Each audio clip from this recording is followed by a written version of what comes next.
Hello and welcome to Strange Talk with Doc. Hope everything's going good with you. Everything's pretty good with me. I ain't got no complaints. I'm not gonna try to make up stuff that don't exist. But I want to talk to some people out there who might be a member of the Zipper Club. What in the world is the Zipper Club, you might say? Zipper Club are people who have went through open heart surgery. I have never talked about this publicly, but I feel it's almost going on 10 years. It's time to actually maybe give somebody some hope, some faith, some strength that they don't know that they have, that you can come through this on the other side. Maybe not as good as you were, but even better in certain aspects. So, make long story short, November 11th, 2011, went to work, normal day, felt normal. Everything was great. Got on the Q train, leaving 30 Rock to head home. Ran into a buddy of mine for 5 minutes. I did not drink. I didn't use drugs. So there was nothing like that going on. I get on the Q train. I start sweating. I mean, like pouring sweat. Didn't know what the hell was going on at all. Pouring sweat. I'm groggy. My eyes are crossed. I can barely see. But I had promised my wife that I was going to make it home with dinner that night. And so I got off the train just to get some air, to get myself together. I got back on the train. Even though this is New York City, you run into people that you see each and every day. Now, I am talking foreign, where it is literally a puddle underneath me, and people who would see me on the train every single day. Nobody reached out and even asked me, "How you doing, dude?" Anything.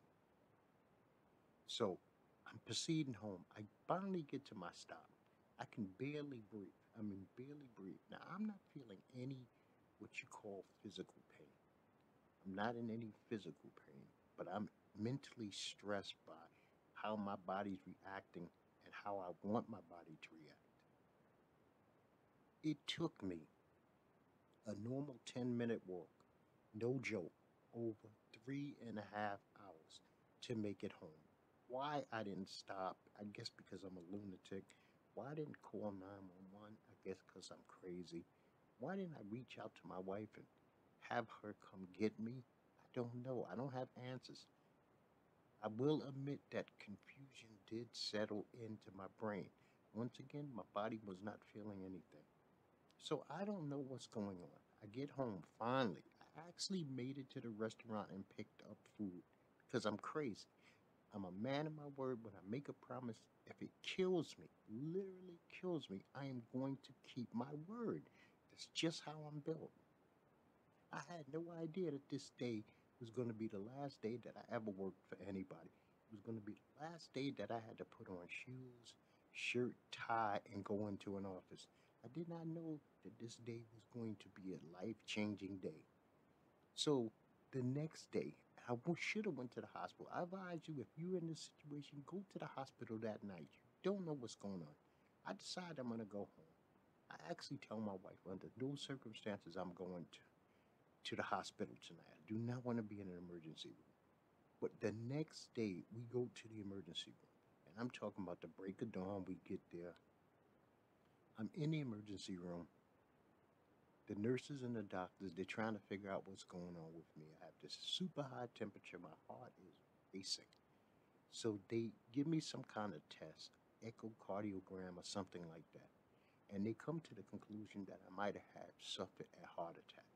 Now, I had never had any heart issues before. It does not run in my family, so I'm an anomaly. This is a special situation. A nurse comes from the back who I had never met before. She was so unprofessional. And she said, "Sir, you're in heart failure." They gave me this magic shot of Lasix. Lasix is a water. You get it in a pill form, but when you're in distress, they give it to you as a shot. This thing caused me to piss or pee, urinate, however you want to say it. We can keep it ghetto, we can keep it however. This thing caused me to urinate for maybe 5 or 6 minutes. I guess my lungs were full of water. I had never felt so good before in my life. I could have literally dunked a basketball at 5 foot nothing. I could have jumped up right that second. You would have gave me a ball, I would have scored the winning touchdown in the Super Bowl. That's how good I felt. But we knew that something was wrong. I did not like the vibe at the hospital after this nurse approached me and told me such a life changing thing, like she said. But I got lucky enough that a doctor was on call. And this doctor reached out to me, gave me his card, and said, if you come see me tomorrow, I will walk with you and hold your hand through this whole entire process from beginning to end, no matter where it takes you. And sure enough, the next day I go see him. Now, here's the part that you must do.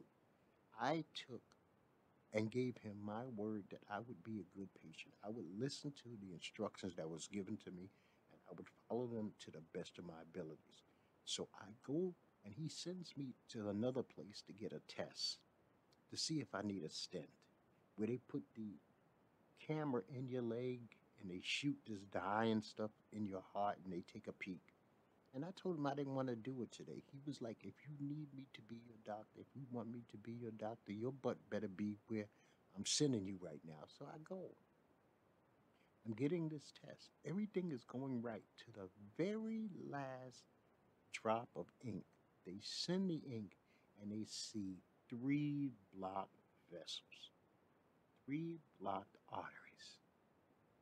Now I'm being told that you can no longer get a stent that will fix this and move on with your life. You now need surgery. So I went to one hospital. And I went to this hospital because I liked the location. It wasn't far from my home. But I never felt a good vibe with the doctor. But I'm still hanging in there. I'm still hanging in there because I'm trying to be this good patient, quote unquote. So he sets me up for surgery sometime in late November.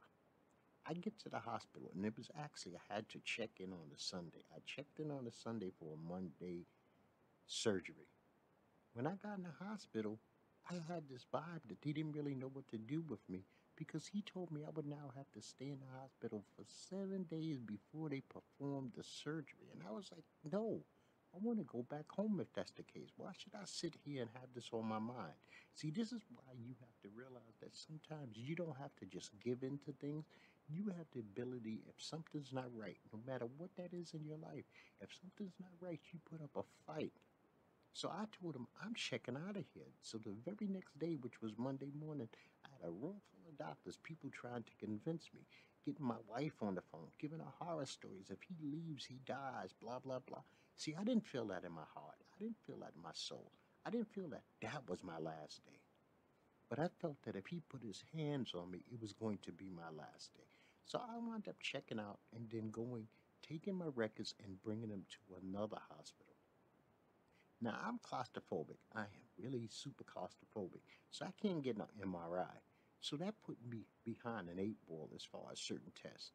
But they ran every test that they possibly could to see what was going on with me, minus the MRI. And I know that some of you can't handle MRIs, but if you can, do it. But if you can't, that's not the end all be all. Don't let a doctor tell you that they can't evaluate you without an MRI. So on 12/12/11, I finally get this surgery. This surgery lasted 11 and a half hours. I woke up the next day. My wife was there. I was confused. I got tubes coming in and out of everywhere. I can't speak. I can't focus. I still can't breathe. I'm coughing up blood. I mean, it was a big thing. I wound up staying in the hospital additional 14 days. Now, what happened from there was I eventually got the strength and I went home around Christmas. But what I messed up, and I don't want you to mess up, is I started rushing myself. I started rushing myself to get back to normality when I didn't have the right to do so. I wish that I would have taken time. I started doing things that I shouldn't, like walking longer than I shouldn't. I started lifting things that I shouldn't. I actually helped myself move from New York to North Carolina within a year span of time, less than a year span of time.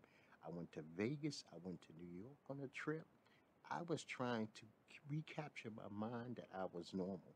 And come to find out, 2018, I'm right back in the same boat that I began in. Now I'm back in the hospital, but this time it's worse because I'm signing DNRs. And that's do not resuscitate. I am now signing my own death warrant if something happens. That's not an easy thing to do, but that's something that you must do if you love your family. Sometimes you have to ease them. It was a hard thing. My wife sat there with the nurse, and the nurse almost cried. She was like, "This is a young man, and he's signing a do not resuscitate." So at the last minute, and I mean the 11th minute, they come up with this other way instead of cracking my chest open again. Because I'm a fairly big guy, big, muscular, I'm thick. So I don't have just wires. I have what they call talons. These talons are these like screws that keep my chest plate together. So now I'm sitting there and I'm saying, man, they're going to crack my chest. I remember what that was like. I didn't want to go through that again.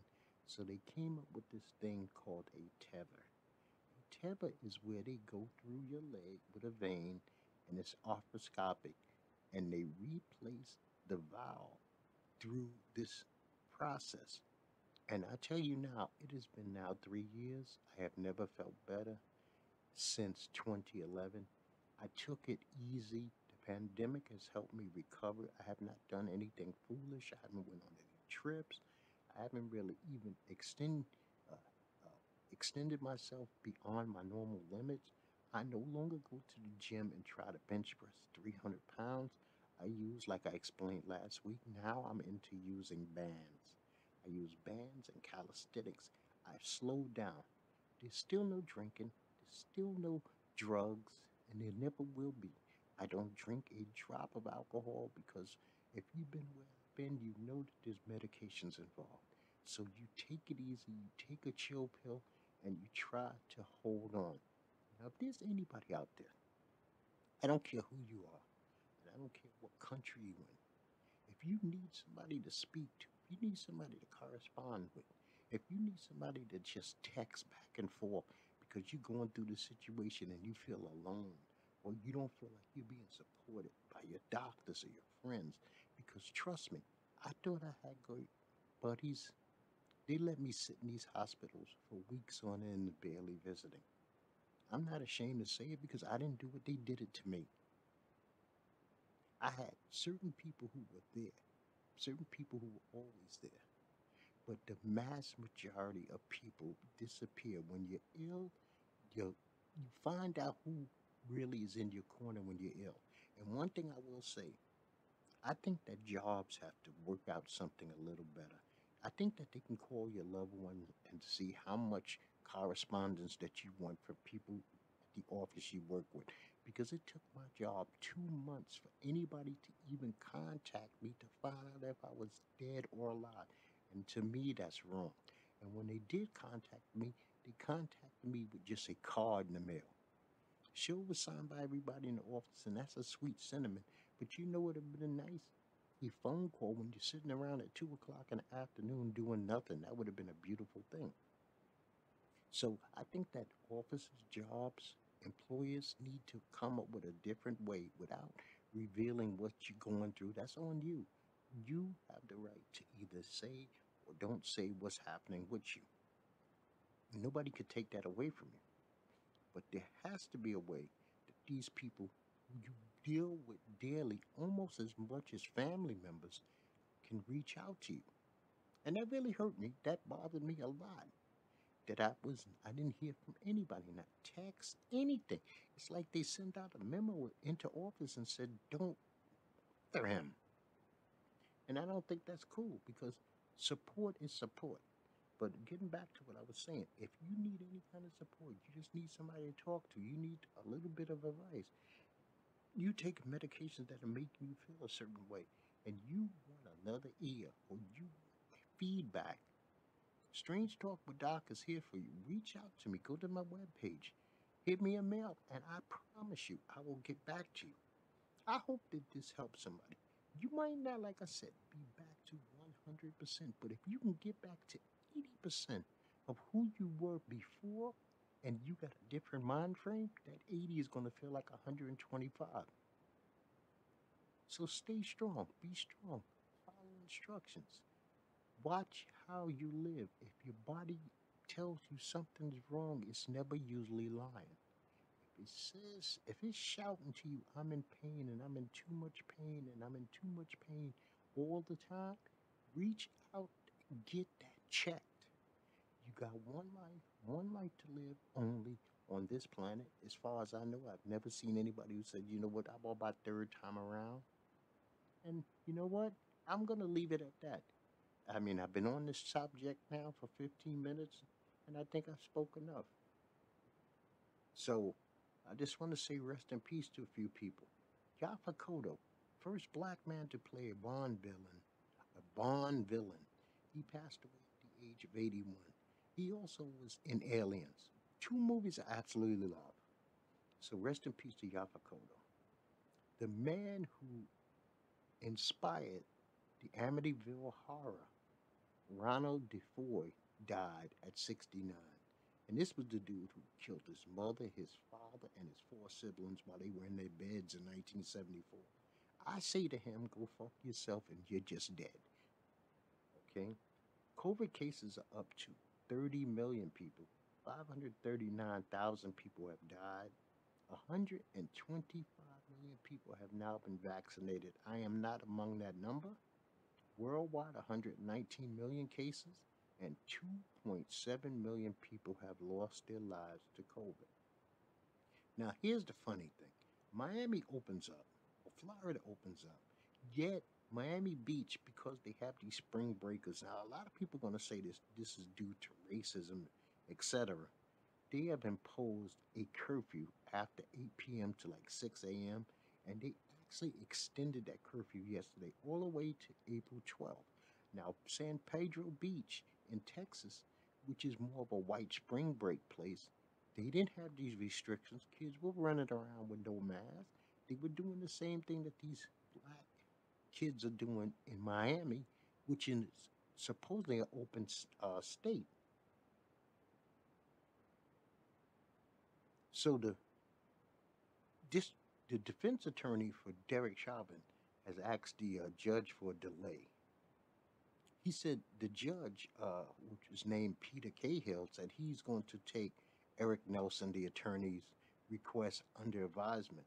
And as of right now, we don't know how that's going. I believe they picked all the jurors. Now they have to pick the alternates, and we'll see how that goes because the eyes are watching this Derek Chauvin case very closely, very, very closely.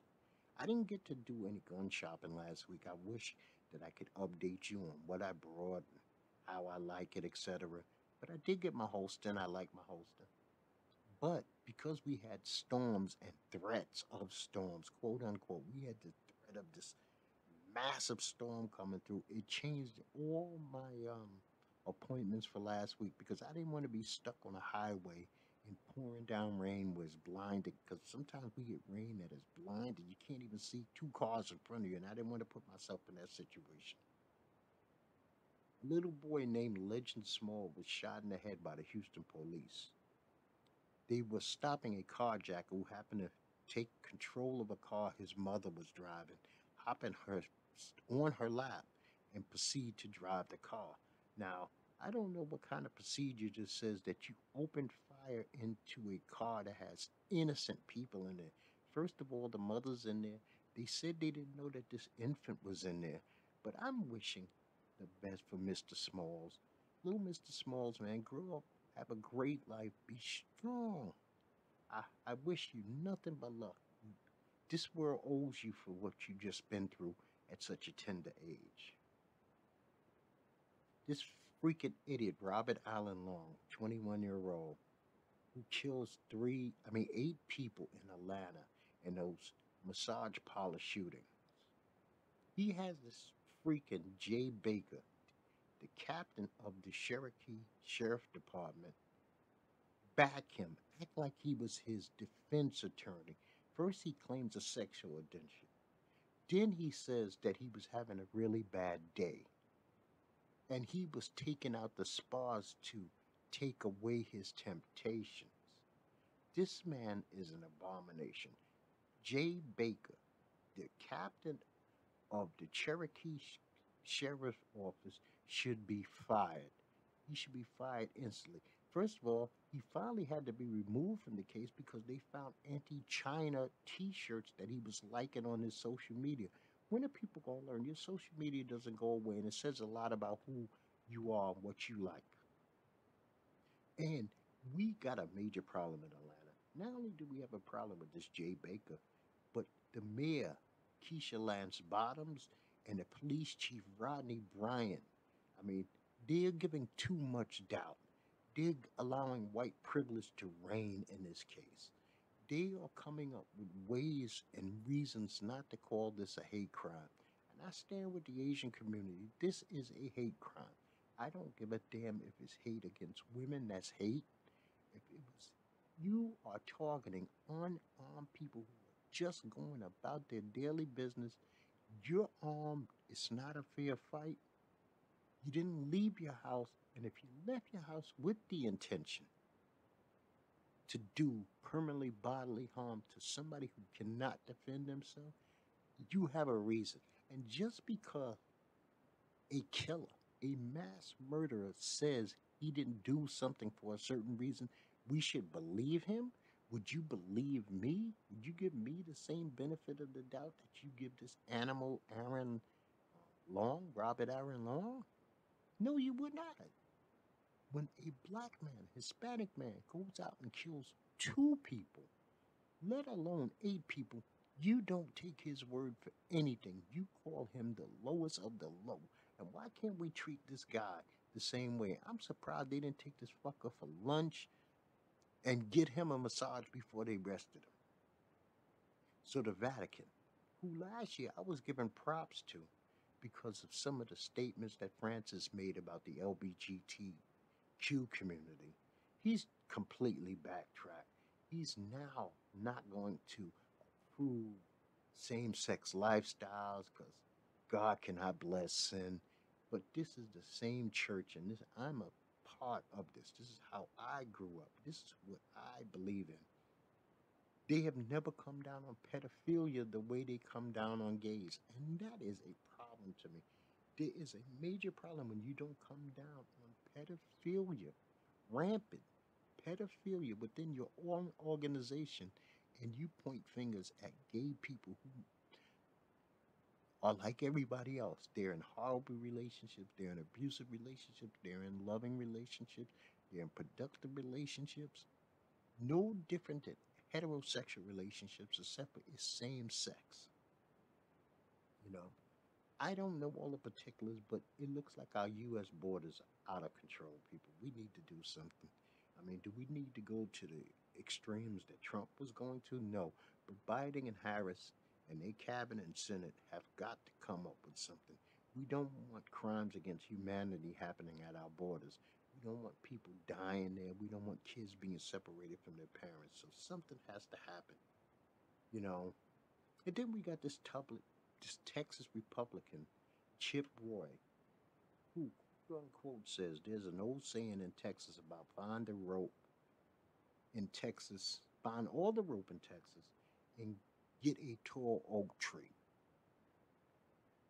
For the most part, give or take some cattle rustlers, the people who have been hung the most in this country have been blacks and Asians. And to use this kind of terminology in the Senate while you are talking about anti-hate crimes, it's ridiculous, man. But Trump opened a floodgate of foolishness that seemed like we cannot recover from. I don't know if it's going to take a decade or 2 decades for us to get our senses back, but we have been, for lack of a better term, we have been retarded. This country has been dumbed down to the point where there's nothing that we can do that intelligence reigns supreme. It's going to take a while for us to even come to grips when the person is able to put a sentence together who stands in front of a microphone. You know, I listened to Justin Bieber's new album Justice, and you know what? Justin Bieber, the dude, I don't give a rat's ass about that, but I don't get involved with situations like that. His life is his life. But Justin Bieber's album Justice, I give that two thumbs up. If you like Justin, you're gonna love it. If you don't like Justin and you listen to it blindly, I believe you will like this album. So my TV for the week was The Blacklist, and I really love the shows with no Elizabeth. But they need to move away from Red being always constantly in trouble. Red being the boss, OG, the man who can manipulate things. That's what we watch The Blacklist, and they need to know that. I watched the Family Guy. They had the breakfast buffet special. That was a good episode, man. And also a documentary I watched. It was a three-part documentary from the BBC. It calls Trump Takes on the World. And it was a very good documentary. It let you know some behind the scenes stuff, how some world leaders thought about him, how some ex employees thought about him. I mean, you could see uh, it's a funny thing. If you know what a dominant handshake is, 90% of the people who he ever shook hands with, if you see pictures, he's being dominated by them. They are using the dominant handshake on him because what he tries to do is do the dominant shoulder touch. But most people know what he's doing, so they return the shoulder touch back. You have to look that up. I mean, if it's not a part of your world, see, the dominant handshake was a part of my world because I was a salesman. It's one of the first things that you learn in sales is to give a dominant handshake where you actually turn your palm over their wrist. And this way you control them and you do it subtly without them basically knowing it. This Is Us was outstanding. They had the mother issues episode. That's what I'm calling it. Mother's issues episode. Young Rock was good. It dealt with him in being in the University of Miami playing football and getting injured. Bob Hart's Abby Schiller was a very good episode too, also dealing with mother issues. The Walking Dead, I love the Princess episode. I like that we got to know a little bit about Princess and that Princess is maybe crazy, for lack of a better term. She's got some PTSD issues at the very least, so I did enjoy that. Now, some stuff that's upcoming. On March 27th, Tina on HBO Max. And Tina is Tina Turner, people. I am there for that. Nat Geo is doing a eight-parter on Aretha. It's a part of their Genius franchise, which I believe was Pablo Picasso and Albert Einstein was season ones and season two. So I'm all there for Aretha. This is not the movie. This is Nat Geo's eight-parter series Genius. It's acted out, so it's like watching a film but long form. And last night HBO started Into the Storm, Q Into the Storm, which is a six-part documentary about QAnon. I am all there for that also. I'm just putting that in your ear. Like I said, once again, Tina, the 27th.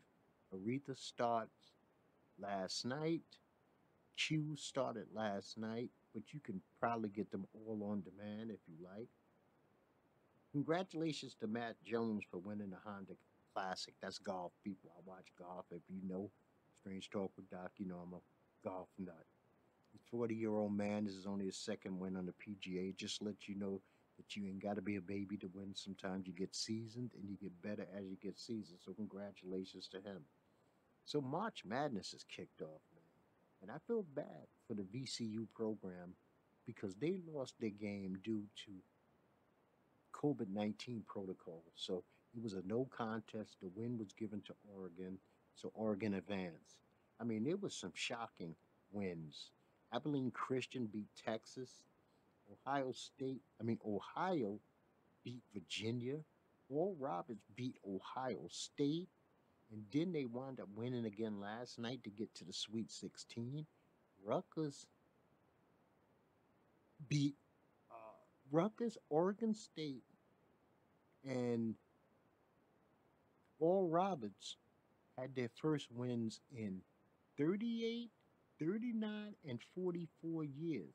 North Texas had their first win ever in the history. And Loyola of Chicago has reached the Sweet 16 again after like 3 years ago, actually going to the Final Four. So Sister Jean's team is still rocking and rolling. And I'm glad to see Sister Jean is still out there with us. If you want to see some shocking upsets, the NCAA tournament is like real life drama, and I appreciate it every year, and I really enjoy it. Now, I'm not going to speak much on this because I don't do rumors, I don't do gossip, and I don't do innuendos. And I try to stay as clear away from that. But Deshaun Watson is the news. He is the news of the sports world to a certain degree. And I really feel, I don't know what I feel. Until more information comes out, I don't know what's what. So I won't make any judgments. Now, as this thing closes out and it goes forward, and we get some concrete stuff, if there's a trial, if there's an arrest, if he's suspended by the NFL or anything like that, we will talk more about it. But if you want to look into Deshaun Watson and already make a judgment off of some tweets, press conference, that's on you. I don't feel comfortable doing that, so I won't do that. So Gronk re-signed with the Buccaneers for 1 year. Brady has signed an extension with the Buccaneers. Cam re-signed with the Patriots. Nelson Aguilar is now a Patriot. We had the UFC had the Derek Brunson Kevin Holland card this week. Again, this was a freebie on ESPN. It was a very good card as far as I was concerned. I found it very entertaining. I thought Holland was handled quite easily by Derek Brunson on the mat.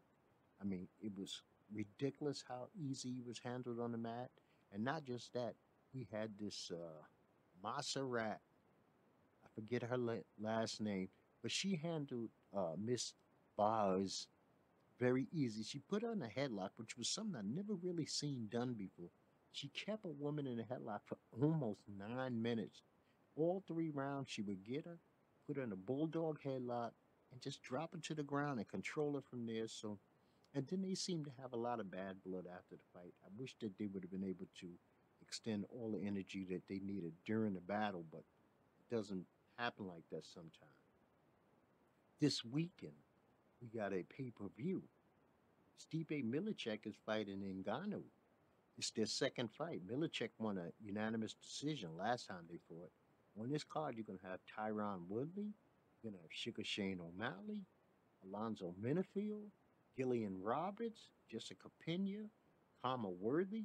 So that should be a good card. And that is this Saturday coming up. It's a pay per view card, so this is not a freebie. I want to say a get well. If, if it's humanly possible that a miracle can happen for Sean Bradley. You remember Sean Bradley? He was the 7'6" dude who used to play at BYU and he played most of his career with the Dallas Mavericks. He was supposedly paralyzed when a car crashed into his bicycle in Utah. And I'm wishing him, his family, the very best. You don't ever want to hear that about anybody. LeBron James is out indefinitely. He suffered a high ankle sprain. Uh, Now the Lakers are in a bit of trouble. There's no Anthony Davis, there's no LeBron James, and they really never had a third person to rely on that they could go to as a closer, as a scorer. So they might actually fall down in the rankings, especially if they both continue to be out, say 3, 4 weeks. Hopefully, both AD and LeBron will be back and in some form of shape by the time the playoffs kick off. Because you know what, the Lakers have been balling out, and to have them not be a contender all of a sudden would be hurtful to the game of basketball. LaMelo Ball broke his wrist and he is out for the rest of the season. I thought he was having an outstanding rookie year. He has proved that LeVar Ball knows at least something what he speaks of because LaMelo is a solid NBA ball player, and I've seen him being around for a long time, barring injury. He's a seems to be a quality kid, not a lot of noise. You don't hear anything about him off the court. He seems to love the game of basketball. He plays it properly. So I'm a fan of LaMelo. I don't hold his father against him.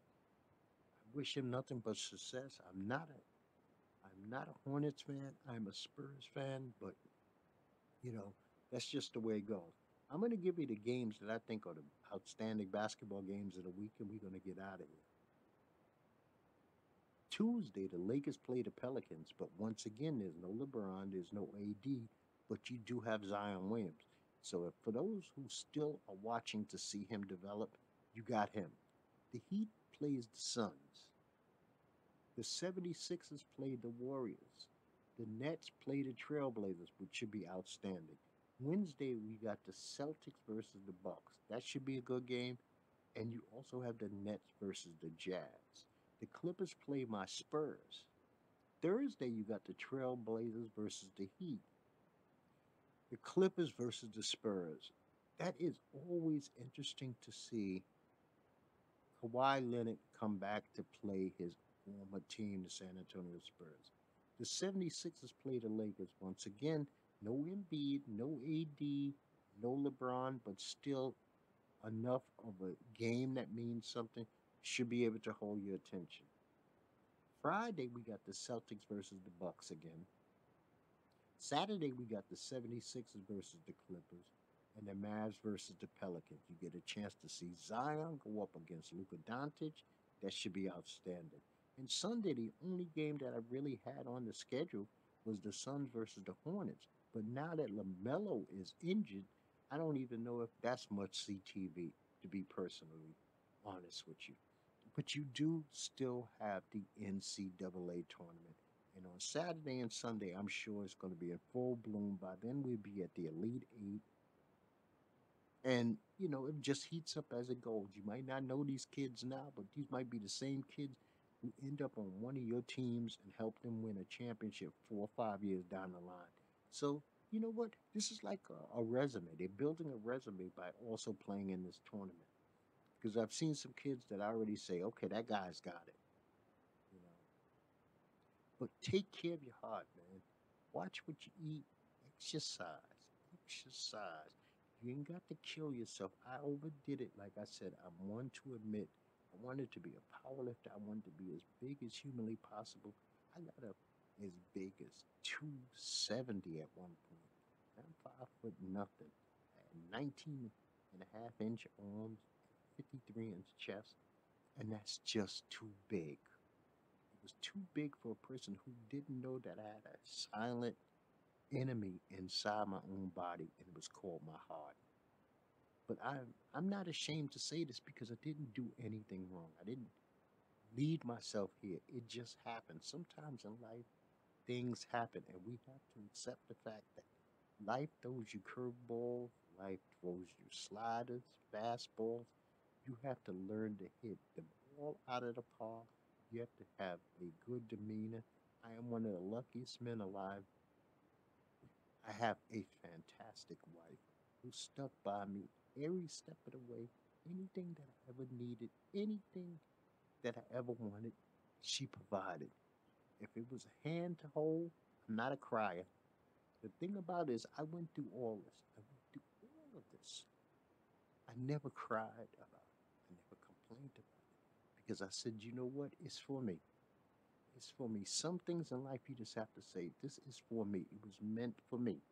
So you accept it, and that way you can move on from it. When you get the woe is me's, things beat you down even more than they should. So you have to have the proper mind frame because, like I told you before, you might have a bunch of people that's in your corner, but as you get sicker, those people will start disappearing. They'll be like fog. As the day goes on, there'll be less and less of it. And you wind up finding yourself standing there out there by yourself, butt ass naked, and you're wondering, where is everybody? You know what? If you can grab a mirror, your phone can be turned into a mirror. There's everybody right there looking at you, that person that you're looking at the mirror. And if you're lucky enough to have somebody in your life who's strong, loves you from beginning to end, and you mean everything to them, they will never abandon you. A person who loves you can never abandon you. You might not see them, but you will hear from them, you will feel them, they will make their presence known. And so if you don't have anybody, once again, you got Doc. You got Doc. Just reach out to me and I am there for you. I don't know what I can do for you, but I'll do the best that I can. And that's all I ever try to do, the best that I can. I'm going to tell you, thank you for listening. I appreciate you. I appreciate you each and every time.